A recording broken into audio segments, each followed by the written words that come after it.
Well, I want to welcome everybody to today's Entrepreneur Show. My name is Heidi Richards Moody, and I'm your host today. I am the founder of Women in E-Commerce and publisher and editor-in-chief of We Magazine for Women. And I love interviewing smart, talented experts, especially women experts. And today is no different than any other day because I have an amazing woman who's on our show today, and let me tell you a little bit about her. Her name is Deanna Maio, and she has a company called Delegated to Done. Solving problems, creating development programs, managing projects, crafting training programs, and delegating tasks were a daily norm for Deanna for 10 years. That was her responsibility when she landed a job as the person who created the systems which trained and grew a whole Fortune 500 company. More than 6 years ago, she took that knowledge of business growth and turned it into her own business opportunity to help entrepreneurs just like you and me all around the world. Today, she's going to share the strategies she used and still uses to get more done in less time with less stress so she can focus on growing hers and her clients' businesses. Welcome, Deanna. Hi. Well, hi, everybody. Yay! We're so happy that you're here with us today. So I want you to just, if you wouldn't mind telling the audience how, first of all, you first got interested in helping people get the help they need to thrive in business, and what led up to that, becoming an entrepreneur, I guess. Wow. Okay. Well, I'll try to be brief. You know, the thing is, I'd love to tell you that it was like a rags to riches story where I was really overweight and then I learned how to eat right and exercise and get plenty of sleep. But the truth is I've just always been really good at systemizing and finding the most efficient way to get something done so I could go off and do what I really wanted to do. So even back to when my mom told me I had to clean my room, I found the most efficient way to get it clean enough, and then I could go out and play or dance or sing or do whatever it was I wanted to do. And that then transformed into hiring and managing others and finding the best way to systemize the hiring, managing, and training process when I was 13 years old. And I was hired to run a professional concession stand, like a lemonade, believe it or not, professional lemonade stand. I worked for that family business for 3 summers. And then I was able to start working in quote unquote real businesses when I was 16 years old and had a car and came from places. And ever since then, every role I had, whether it was at the hostess at the steakhouse, the market research, telephone interviewer, or all the way up into my learning and development role at Merrill Lynch, I have been crazy about getting things done with the best result possible in the least amount of time so that I can go off and do all the other things that I love to do besides working. And I'm a big believer in it. You know, so the good news is you don't want to play, Clue with me because I will take it way too seriously. But you do want me helping you in your business because you're going to have time for a life, your hobbies, your family, whatever else it is that lights you up in addition to how your business lights you up. So then what kind of advice would you offer people who, first of all, are terrible at making systems or creating systems because they tend to be maybe more creative and want to work on different aspects, but not necessarily on and it's not necessarily that it's mundane. I happen to love systems. I love the fact that I can get from point A to point B in a straight line rather than taking the longer path. But most people don't work that way. So what kind of advice do you give those people? Well, the first thing I'd say is that it has nothing to do with being creative or not. I'm a creative. As a matter of fact, I just opened a musical theater show last Friday. I'm the director, the creator. These flowers I got on opening night. I sing, I dance, I act, I paint. This is a painting I just worked on this week. So I'm creative. It has nothing to do with creativity. What it has to do with is understanding the benefit of it and dedicating the time. And that doesn't mean everyone should do it. I recommend you hire it out. You find someone who's good at it. And as you're training them what needs to be done in the business for their role, they're systemizing it, they're documenting it, and you hold them accountable to doing that. That way you only have to train it once. And then the next time, because people do leave our businesses, you have the documentation already done for the next person. Or when you're ready to expand upon that role and maybe have 2 or 3 people in it, now you have training materials ready to go. Too many people are doing things over and over and over again and wasting their time. And the fact is, your time is your life. Once it's gone, you can never get that moment back. So we have to make it count and really do the things that we light up when we do them that we're anointed and gifted to do, and leave the rest to somebody who actually likes it and is good at it. I totally agree. So then why should business owners not do everything themselves? And then when will they know that it's time to delegate that job? Because, at the very beginning, a lot of people, and I'm sure that we're going to have people who are, at different stages of their business, they feel, first of all, I know that it may have to do with money. It may have to do with, not having the right resources. Well, go ahead. Well, before I tell you the one reason why everyone should do it, what I will say is we all find the money for what's really important. That's why there are people driving Escalades who are on food stamps. If it's important to you to keep your time for yourself, for your family, for your church, for your PTA, for whatever, you'll find a way. Okay, end of that comment. So here's why you have to think about outsourcing or delegating as a business owner. It comes down to one thing, the number 168. That's how many hours we all have in a week. It doesn't matter how hard we stare at the clock. We can't make it go slower. We can't make it go faster. There's no such thing as time management. It's priority management. And you can't possibly do, no, let me scratch that. You could possibly do everything that needs to get done for your business to be successful by yourself. You would have to learn how to do everything and do it well. You'd have to budget your time so that you're probably giving up some personal things like eating and showering and sleeping. Forget seeing your family or friends. They forget what you look like, and they just have a picture that's kind of in their memory that's foggy, like that person you went to kindergarten with. You can't quite remember their name, but they were fun to be around. And so you end up giving up way too much. Now, I really do believe anybody can do anything. It's just a question of how long will it take you to learn it, to be good at it, and how drained will you be afterwards. When we're working outside of our gifts, we get exhausted. And it's not that kind of exhaustion that just sleep can repair. It's the mental, emotional exhaustion of working outside of our gifts. It doesn't mean that we can't do it. But when most of us joined our entrepreneurial journey, yeah, we wanted to be in control of how much money we made and who we worked with and when we worked, but we also wanted a certain kind of freedom and to be able to have a bit more joy and peace of mind. At least that's what I wanted it for. And you can't have that when you're working 168 hours a week, or even if you're giving yourself 4 hours of sleep every night. It's just not possible and sustainable for very long if you want to have a quality of life, which I did. So then I guess the next question is, obviously it sounds like you want to start delegating right away and doing the things you're good at. However, how would you know if the other person's doing a good job if you haven't performed that task first? Yeah, great question. It's a really good question, because there are times when you don't know if that person's performing the task well until, for many people, until it's over and then they've spent all this time and money. So I have 2 tips that I recommend. One is start small. Hire them to just do the very first piece or a draft or a mock-up. The other thing is you have to get really good at being able to explain in a very detailed way the end result you desire. How will it work? How will it look? What will you be able to do with whatever it is that they're creating? If you can articulate what you want, the method by which they get there is no longer that important to you. And besides, they may have a better method than you would have ever thought of because they do it every day and it's part of their gifting and they've built talent and skill around it. So you can't assume that just because you would do it one way, that's the way everyone else should do it, but the end result should be what you desire. So start small, create checkpoints along the way so that you're not just, the thing with delegating is most people think, oh, once I delegate it, I can forget about it. But the truth is it's still your business. You're still ultimately responsible for any task you delegate.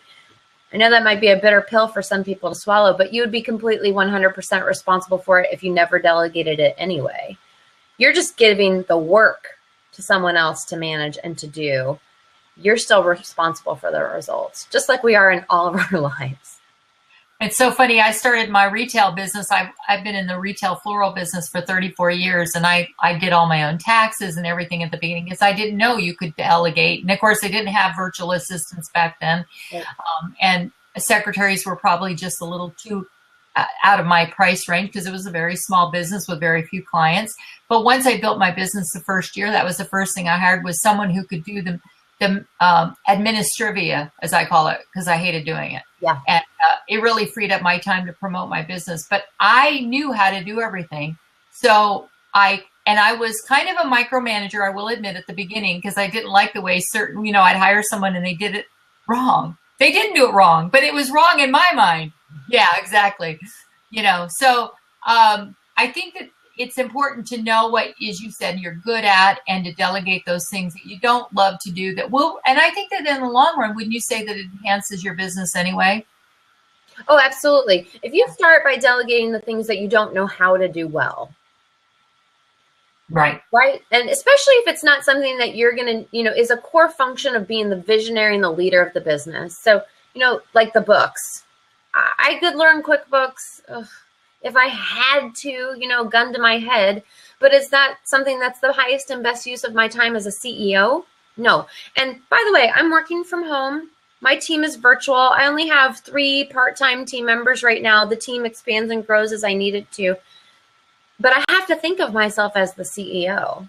Otherwise, we get stuck in the administrivia. So you start with the things that you don't know how to do, where it doesn't make sense really for you to learn it. Right. The second thing you delegate is the stuff that maybe you know how to do, but it drains you or you're not so good at it.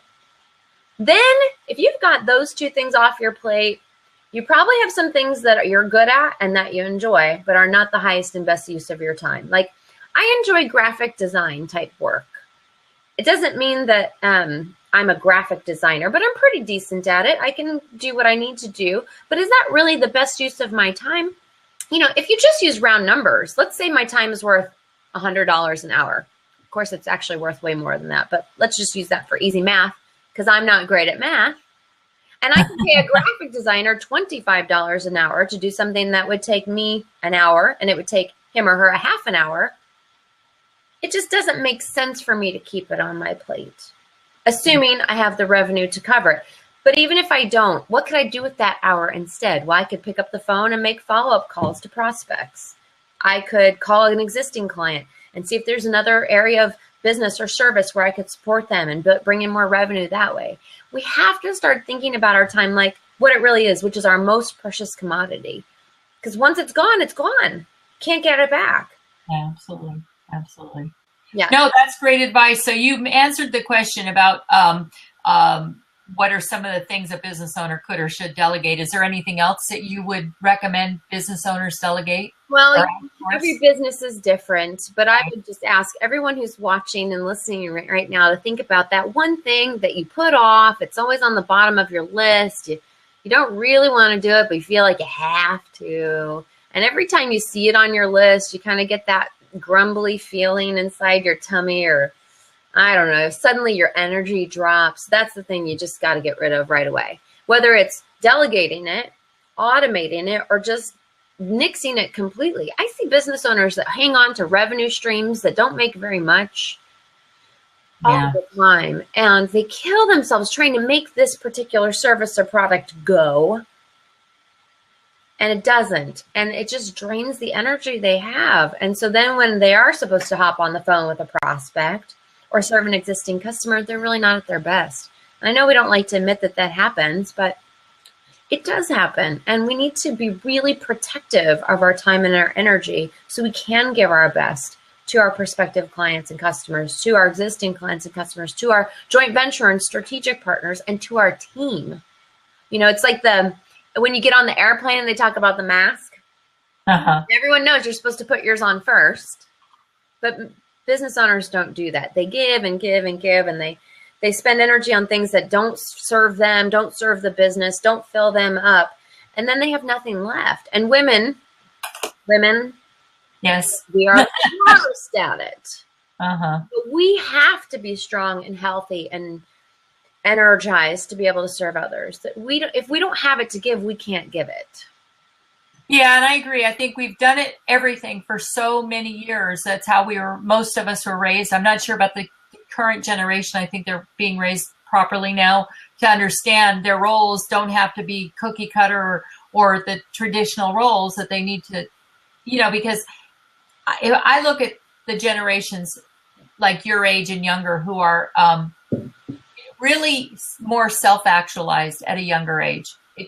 They have learned how their value and their worth a lot younger. I think it took me probably in my 30s, maybe even early 40s before I realized my value. And I think that that's a big issue for some people, you know, knowing what you're worth and what you should be doing with your time. Well, Would you agree? I can't say that I figured it out any sooner than, my 30s either, but You don't even look 30.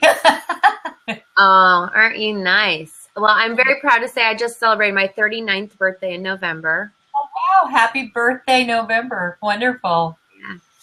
That is great. They say it's staying out of the sun, but I really think it's not doing work that I don't enjoy. That maybe makes me look a little bit young. It's probably both. Good genes, too. I think my mom and dad did also. Yeah, I agree. I think a lot of it's genetic. Okay, so let's talk about the things that we should look for when delegating or outsourcing products. For instance, I know you mentioned on your website the 5 steps to selecting the right person. So what are they? Yeah, and actually it's really just a 5-step process to being able to, take things and get them hands-free for you. So the first is you have to get clear on what you need, not just the skills and the personality fit for the role, but also how much can you afford? Right. So many times people think that they have the money in the budget or they have no budget for hiring, but they go ahead anyway. And that's no good. Also, what kind of hours do you need them to work? Do they need to speak perfect American English? Could they be maybe a good written communicator, but they're never going to be on the phone, so their verbal communication is not as important? Should they be detail-oriented, a big picture thinker? Too often people are like, I need help. And then magically, God, the universe, source, whatever, puts someone in their path who's like, I'm here to help you. And they don't do any due diligence. They just say, great, because they're so desperate. Then that person flounders because they can't be successful because the business owner hasn't done their job first. You have to be clear on what you need. So you have to highlight your needs. That's the first step. H, highlight. The second one is you have to advertise the position. You can't just expect that because you put it on Facebook and you say, I need a VA, that magically your community is going to know exactly what you need. You need to look at multiple ways to get the word out, just like with any other marketing message. So whether it's Upwork or Fiverr or Facebook or Twitter, or just reaching out to individual people who you think might be a fit to respond to your job posting or position posting, you have to advertise it. And there are certain things you need to make sure you put in that advertisement to make it equally attractive to the right people and unattractive to the wrong people. Because what you don't want to end up with is this landslide of applications that then you have to sift through, and that's a whole nother job that you should have covered by somebody on your team. So that's the A, advertise. The third thing you have to do is you have to narrow the scope. So whether that's using some sort of automated system like we have, where people apply by email, we have a system set up using free tools like Google Forms and Google Mail. If they don't respond with the right things in their email to us, they're kicked out of the process. If they get through the first round and they don't respond with the right things in their second email to us, they're kicked out of the process. I don't care what role it is. People have to be able to follow directions or I cannot give them money. I agree 100%. Too many people make excuses for people who are applying for their jobs because they're so desperate for the right person, but then they settle for something that's not going to work. It's kind of like dating, actually. Anyway, so you narrow the scope and maybe you do email interviews. Maybe you have some sort of skills test that you send them through. I highly recommend you have them do something where they have to demonstrate skill or ability before you even consider hopping on the phone with them. We have them write a little description for a product. I have them do a little research project and make a suggestion for a musical group I might enjoy based on what they know about my musical talents. I need to see them contribute some sort of skill or development, that they have the ability to go off and follow directions and come back with something well thought out. So if they make it through all that, then you could do a telephone interview, in-person interview, involve your team, however that looks. But you got to narrow the scope because even if it's just 2 people, they need to all go through the same, due diligence that anyone else would, whether it's 100 people in the pool or 2. You do not sacrifice your weeding out process just because of the number of candidates. Or if someone was referred to you by a friend, They all go through the same process. It's only fair. Then you have to delegate them and delegate and manage well. That's the D in hands, right? And then the fifth thing, which, if you really get someone this far, you're in really good shape. You have to satisfy them. You have to be a good leader. Provide them with the information they need to know where they fit, what kind of impact they're making. Pay them fairly, or maybe better than fair. Make sure that they know that they're appreciated and that you acknowledge the good that they do. When they make a mistake, give them the coaching and the mentoring that they need to fix it and get back on track. Don't just, I would just say, you just don't ever fire someone for a mistake, because mistakes get made. People are human, especially if your documentation is crummy or you weren't clear on what you wanted. You can't blame them for that. But too many entrepreneurs, especially when we're working virtually with people, we kind of forget they're out there. And along with that goes forgetting to appreciate and acknowledge them for the work they're doing. Even just showing up every day. A lot of times that's all people need to hear is a thank you. And they are rejuvenated to keep working hard for you, rowing the boat in the same direction as you. And then when you have a new position, they refer their friends. And because birds of a feather flock together, now you have another great person on your team. I totally agree. I think appreciation is so utilized and really is so necessary in today's life. If we don't feel appreciated, why would we even want to get up in the morning and go to work? And you think about the people who are working for you, whether they're getting up and going to their computer and doing work for you, and and then you if you're not appreciative, they're saying to themselves, oh, that, what, I really can't wait to. And I've had clients that I've worked for that have hired me to do work for them because I do social media and internet marketing. So I might do a web design for someone. And when someone appreciates me, I tend to work much harder and bend over backwards. I'm no different than anybody else. Doesn't matter what you're getting paid. I think whether it's a big job or a small job, you're right. Appreciation's I would probably put appreciation at the top of my list of any leadership skills, because gratitude is so, so important. Well, we can all get our basic needs met in myriad kinds of jobs.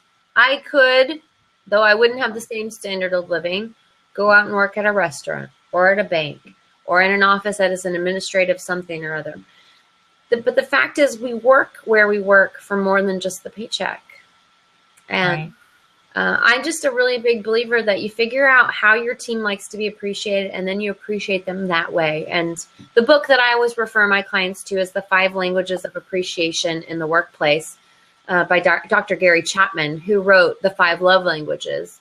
He and his co-author on the workplace book adapted the model from the 5 love languages and that entire series to the workplace. And it's just such a simple, but not always easy way to appreciate or love people the way that they most receive that love and appreciation. But if we can do that, if we can treat people like they'd like to be treated, you're going to have friends. You're going to have friends for life, people who will come to bat for you, even if they're no longer working on your team. I agree. There was a great book years ago by Dr. Tony Alexander called The Platinum Rule. And it was better than the Golden Rule because, the Golden Rule says treat as you want to be treated. And the Platinum Rule is treat others how they want to be treated. And that's pretty much the same. Right. You have that book? Right. Yeah, it's a great book. And I haven't read this. It's called The 5 Languages of Appreciation in the Workplace. I know Dr. Gary Chapman. I've read the other book, Appreciation in the Workplace. I'm going to put that in the notes as well. Wanted to welcome Kay and thank you for being with us, Kay. If you've still joined us, great. I love when I get good books to recommend too, because I think people really appreciate that. Sometimes we're lost. We go and we don't know really, the fluff that's written about things. A good copy can sell anything, but doesn't mean that it's always a good product to buy. So that's absolutely true. And there's so much knowledge out there. It's hard to discern what's really going to be useful and helpful and valuable to you. I mean, knowledge is not the problem anymore. We have the internet. You can find just about anything you need. Definitely not. There's a dearth of knowledge on the everywhere you look. So you also mentioned working with interns. And why would we want to, first of all, use interns? And on the flip side, why might they want to work for us or with us? Wow. Well, there's a lot of reasons why you might want to use interns. And most people think straight off the bat it would be because I can't afford paid staff, but that's not always the best reason to utilize interns. Though I will say for most people, your help is either going to cost you in time or money or a combination of both. With interns, you're devoting maybe a bit more time and resources than maybe you are with money. And really, I'm speaking about unpaid interns, which there are very strict rules here in the United States on what can be an internship and what can't be. So you want to make sure that you check that out. Or, find someone who happens to have already done all the research for you and connect with her and her resources. I couldn't help it. I'm a ham. What can I say? It's okay. Well, we're going to ask you all about your business in a moment, so you can tell us everything you offer to all of us, and very important. Well, so I find most entrepreneurs, they like the idea of coaching and mentoring and helping to grow other people, or they wouldn't be in the kind of work that they're in. So with an intern, you're helping that person to develop career skills, things that they can take forward into their career, confidence, experience for their resume. Perhaps it's, something that they can put into their portfolio or an example of something they can show a future employer. Maybe you have connections in your network that can support them going forward. You can be a reference. You can write a letter of recommendation. Most business owners immediately think I'd have nothing to offer an intern because I can't offer them money. But the fact is, most interns, especially those that are looking for unpaid internships, they're not looking for money. They're looking for what money can't buy, which is connections, experience, skills, and all of those things that you only get from doing the work. So when you can give someone a real world job or project, and they can go forward after that and tell a great story about the results they helped you create, that's worth its weight in gold. Absolutely. Years ago, when I first started in my floral business, I had design interns. Not too many. I think 3 were the most I ever had. And it was simply because I felt like, well, in fact, most of them I ended up hiring because they were just so good. I had trained them, so I knew they'd be good. They didn't have any skills or didn't know they had the creative ability to do certain things. And, it's funny how we look back at how we started in business and how we found people compared to what we do today. Because obviously today it's easier and it's more difficult. It's more difficult in that there's just so many people from which to choose. And also there are so many skills that people need for a variety of jobs that trying to narrow it down to the right skills and the right things, what's going to find the right person. And to me, it comes down to personality. They have to be able to get along with people. If they can get along with people, then they can, you can teach skills. That's right. Hire aptitude, train for skill. And exactly. There are lots of skills that interns already bring to the table because they have experiences. Perhaps they did school projects or they were on the board or the leadership for their sorority or fraternity, and they've been volunteering in other organizations. So you can't assume that they don't know anything. But, I always recommend you find someone to do the things that will help your business grow, like marketing. Maybe not sales so much, but some of the online marketing stuff. I mean, these current students, graduates, sometimes they're even retirees. Not all interns are young people. They desire the ability to know how to use these tools and to have the experience and have something to contribute their time to. And so I'm not talking about finding someone to do coaching and training. Like, I'm not hiring a clone as an intern. I'm looking for someone to help in the parts of the business that I don't want to do and that will help it to grow. And that's smart. And you mentioned about retirees too. Look at the new movie out with Robert De Niro, The Intern. Just a great example of, people who are willing to go back and learn new skills. I think it's really a great testimony to the way the world really is today. Yeah. So great advice. So where would people look for interns? Where are some of the places people could look for interns? Well, there's something to be said for word of mouth. But again, you want to have the same due diligence no matter where people come from. You want to put them through the same paces that you would put any other candidate through. I really like utilizing the internet because most of my team all of my team is virtual. And you can end up having people who don't live near you who have absolutely all the skills and the personality that you want, and maybe they're halfway across the planet. So I like to utilize websites that pull together interns and internships, like internships.com, which is free for employers. There are myriad other websites. I've actually identified about 37 different ways that you can market for interns. I don't recommend Craigslist unless you're offering a paid internship, because when you post in the job listings on Craigslist, one, if it's an unpaid internship, you're breaking their terms of service. And two, you're going to get people applying with blanket cover letters for jobs when you're not offering a job. And now you've just filled up your inbox with a whole bunch of candidates who aren't really a good fit. But really, get one or two interns on your team and then start asking them, how should we find new people? Who do you know that would like an opportunity like this? They know where these people are looking for internships. They understand how school message boards work way better than we do. You know, most colleges and universities participate to a job database that's, you know, global or nationwide. Your internship is buried at the very bottom. People are going to have a really hard time finding it. But if you can do it through word of mouth or specific websites or places where interns hang out looking for internships, you're going to have much better results. I know a lot of our local colleges have job boards for interns, for unpaid and paid internships. So that would be a resource I would recommend, is go to your local colleges and ask them if they have such a thing, or if they post opportunities, or if they're looking, or if they have teachers looking to place their students in internships for specific skills. That's another. That never worked for me, because all of the people in our local college and university systems are so overworked. They're barely able to keep up with what they have going on. I've just never found anyone that way, but I'm open to people trying it and proving me wrong. Well, I guess it depends on the community you're into. How long should a typical internship last then? However long it takes for the project to be completed, or however long they want to stick around. So usually we have a project designed for someone, you know, for the role before they come on board. And we know it's going to take a certain period of time. If they'd like to re-up after that, and we think it's a good fit for them and for us, then that's something we'll do. I've had interns stick around for as short as a week-long project. And I've had people stick around for a year plus because they kept re-upping for more work. So it just depends on what the project is, what the scope is, and how long it's going to take for it to be completed.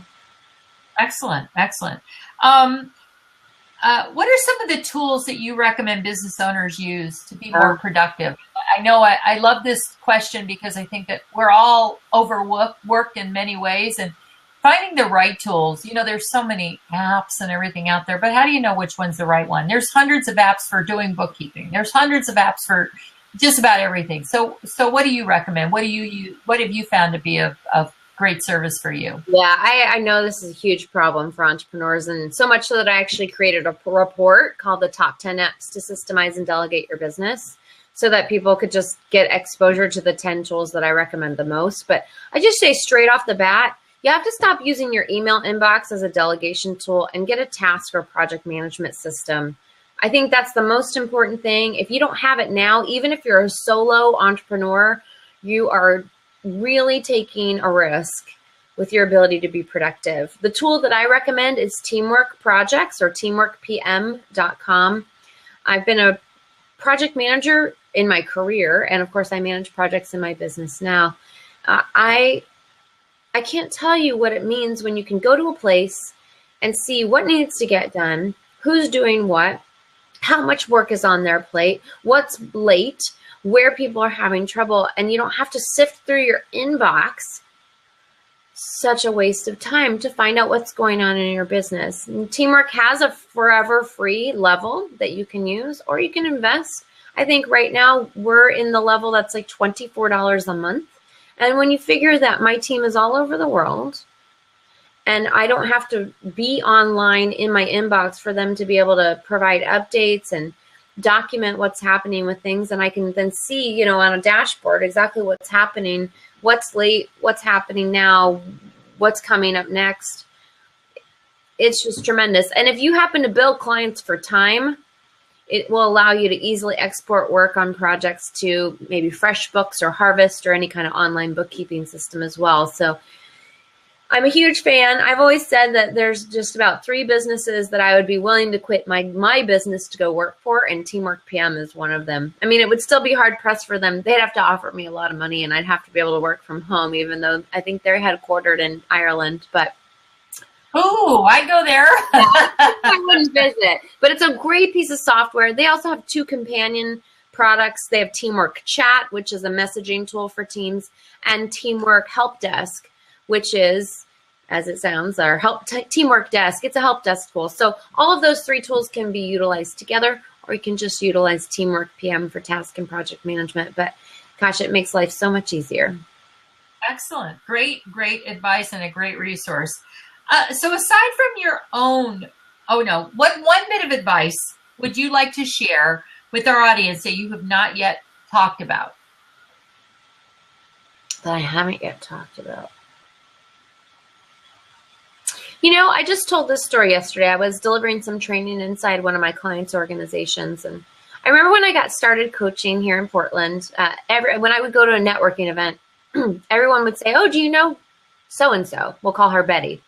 And I did know Betty. She had been a coach for a few years longer than I had and was very well respected, had done a lot of networking. And for the longest time, everywhere I went, oh, you're a coach? Do you know Betty? I was like, yeah. And Betty had been my coach, my first coach. So I respected her and I liked her. And I thought, how does everyone know her? And, you know, she was a great coach, but she wasn't the best coach ever. And for years and years and years, it was like, do you know Betty? Do you know Betty? And I got to thinking, like, what makes Betty so special? And then I figured it out. It's that she had just never quit. All these coaches over the years had started a business and then folded and started a business and folded. And when I was a member of BNI, I remember about 2 years into my membership, I was going through my business card binder and cleaning out all the cards of the people whose businesses or their job that they were in was now defunct. And I remember thinking that the key is just sticking with it. You just can't quit. So whether that means you have to call upon your faith, like I do, or you call upon the fact that, Deanna's don't quit. I think 60% of success is just being determined and not giving up. I would agree with that. I would agree. And obviously she was a good networker because a lot of people knew her. So then now does everybody, when someone new comes into coaching, does everyone say, oh, do you know Deanna? Do you know Deanna? I'm sure they do. You've been doing it for a while. I do because I'm not privy to those conversations, but I do know that I don't really use the word coach so much anymore. I use the word trainer, speaker, consultant. But what I will say is that in my music career, singing swing and classic pop and jazz and big band here in the Portland area, I've been at it now about 9 years, 10 years, maybe. I don't know. It all sort of rolls together. But my expectation is within the next 5 or 10, then people will be like, oh, you sing jazz or swing? Do you know Deanna? And that would really tickle me. Oh, that's fabulous. So that's what you do for fun and relaxation. How can we learn more about that part of your life? Well, it's actually a revenue stream as well. So not only do I sing and perform, but I'm also a director and a producer. And I just opened a show this past Friday for a theater company, and it's selling out and we're getting rave reviews. So that's really exciting. And yeah, people can learn more about that and hear some clips and learn a little bit more about my journey as a creative at DeannaMaioMusic.com. And I'm also on YouTube. So if you want to see some, audience footage of me singing with a 20-piece big band or with my ukulele, you can check me out on YouTube. The channel is Deanna Maio Music as well.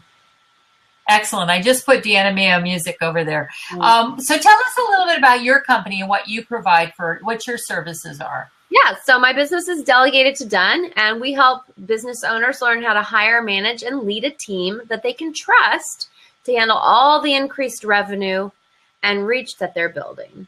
So, as a business gets bigger and bigger and bigger, they're often leaving money on the table or losing opportunities because they don't have the team behind the scenes to manage it all. And I've seen a lot of businesses get stopped in their growth process because they can't hop over a revenue milestone because they just don't have the bench, the back end support to make it happen. And so that's what we do with our training programs, with our consulting, and on occasion when I go and speak, offer my keynote concerts to integrate music and the learning so people walk away with some really useful and tactical skills that they can, and tips that they can take away, but it was delivered in a way that is really fun and entertaining and that they'll remember. Exactly. Well, that's obviously how you make it memorable. Are you a member of the floor of the National Speakers Association by chance? No, I'm not. I have so many things that I want to be doing and only so many places that I can spend my time. So far, finding great speaking opportunities hasn't been too much of a problem. And, I'm often teaching in the classroom during the day as well, which I love. So it's not unlike giving a concert, except for I'm just not singing as much. But I do look at my kids like an audience, and they leave entertained. So I've got that's so wonderful. plenty to keep me. That's fabulous. Deanna, so aside from your own website, what is your favorite website? And the next question is what's the one online resource you just cannot live without? Well, I have two favorite websites. I know you only asked me for one, but I go, I'm checking out what they write all the time. So the first one is Lifehacker. I adore Lifehacker. I'm on there every day almost, checking out what's going on, learning tips, tricks, forwarding things to people that I think they could benefit from. And I just really enjoy that. The other site that I found myself on recently has nothing to do with business at all. Well, maybe. And it's called Putting Me Together. It's a fashion blog by a lovely woman named Audrey. And what she's done is she's helping women to create a remixable wardrobe where they can buy one piece, wear it myriad different ways, make getting dressed in the morning, feeling good about yourself, looking professional or casual or whatever it is you want to look like, easy and inexpensive. And I just really enjoyed not only, the posts that she shares about what she's wearing and how she can put it all together very easily. I also love Travel Fashion Girl, which is very similar, except for it's about creating a travel wardrobe. So you have lots of options without overpacking and weighing yourself down when you go to a destination, and have kind of made finding the perfect wardrobe or the perfect capsule wardrobe with just a few pieces. It's kind of a fun system and hack for me. So those are three websites I love. And then what was the last question? The one online resource you just cannot live without. A resource I can't live without. Well, if it wasn't Teamwork PM and it wasn't my ukulele, I'd probably say Entreport. I'm a big Entreport. Yeah, I'm a big fan of Entreport. I've been a customer of theirs for about 4 years. I've consulted on Entreport with clients. I've spoken on their stage twice at Entrepalooza. I believe in what they're looking to do for entrepreneurs who want to automate their marketing, automate their operations. I think it's a fantastic company. I've had the opportunity to have, conversations with the CEO, Landon, and their COO, Lena. And I really believe in what they're doing, and the software is good.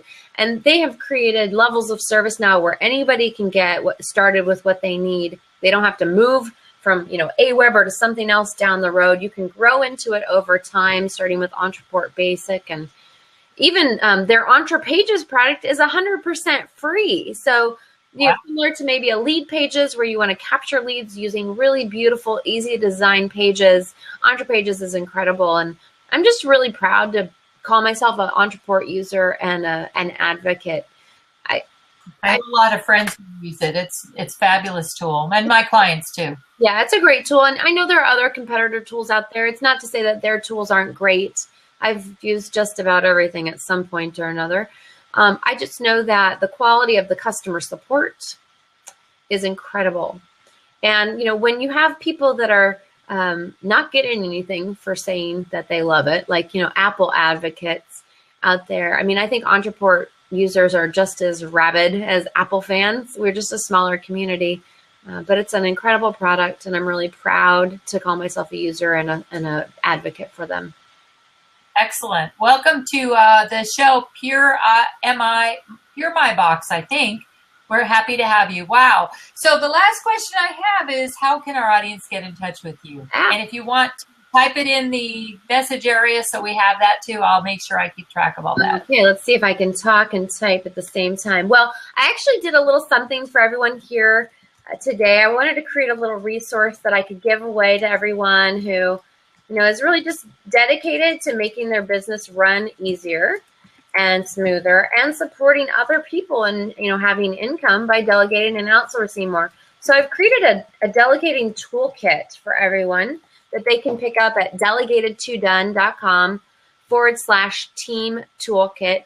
It includes 8 delegation templates for common tasks in your business, whether it be graphic design or writing, copywriting, technical work, web design, and it's going to help you to create that perfect end result picture for your outsourcer or contractor or employee by asking you the questions that you need to answer so they have in their mind what the end result should be. I've also got my managing through mistakes conversation outline, because people do make them. Usually it's because you as the delegator didn't do your job, but I'm just saying. And so when those things come up, you want to be able to correct the behavior, get people back on track in a way where they're motivated and empowered, not, feeling devalued and demotivated. And then I also see a lot of people waste a lot of time with team or one-to-one meetings. And so I've created a successful meeting agenda and tips tool for everyone. So whether you're meeting with your team now, it's taking too long and you're not getting enough done, or you're not meeting with them at all because you think it's going to be a huge time-sucking vampire on your week, that tip will help you get started. So you can check that out over at delegated2done.com/team toolkit.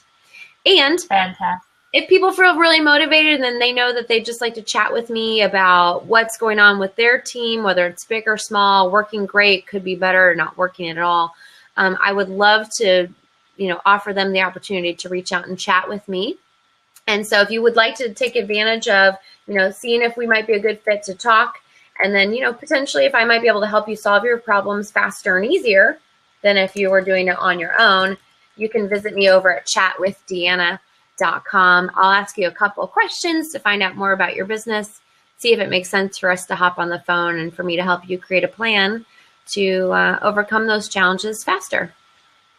Excellent. I love it. Delegatedtodone.com/team toolkit and chat with Deanna. So can I post this in our Facebook group? You'd be okay with that? Okay. Just to make sure, because I'll post the replay there as well. Yeah, so those are 2 important things. Yeah, great. Because you never know. Some of our members who couldn't watch today, we have over 3,500 members. So I'm sure some of them will be happy that they could watch the replay. In fact, most of our members watch the replay. Some of them show up once in a while. The other day we had last week we had a guest, and we had about 13 people that were from our group, and I was shocked because usually we have 2 or 3. So you just never know. I think it's all about timing. But Deanna, you have been marvelous. I am thrilled that we had this opportunity together. I just wanted to formally thank you for being with us today.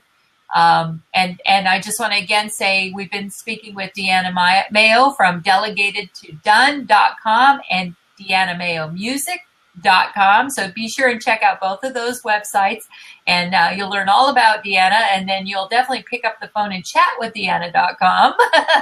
So we're thrilled. So thank you very much for you taking time out of your busy day today. Oh, it's my pleasure. I've really enjoyed it. Super fun. Fantastic. I just want to mention the next show coming up is tomorrow with Michelle Sissom.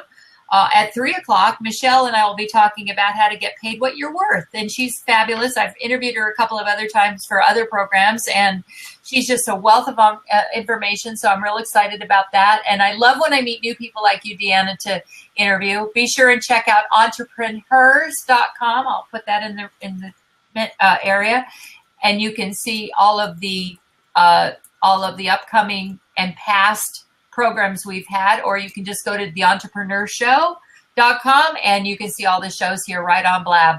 Again, Heidi Richards-Mooney, Women in E-Commerce, and We Magazine for Women, saying thank you very much, everyone, for being with us, and especially our guest today, Deanna. Thank you. Bye, everybody. Bye-bye, everyone.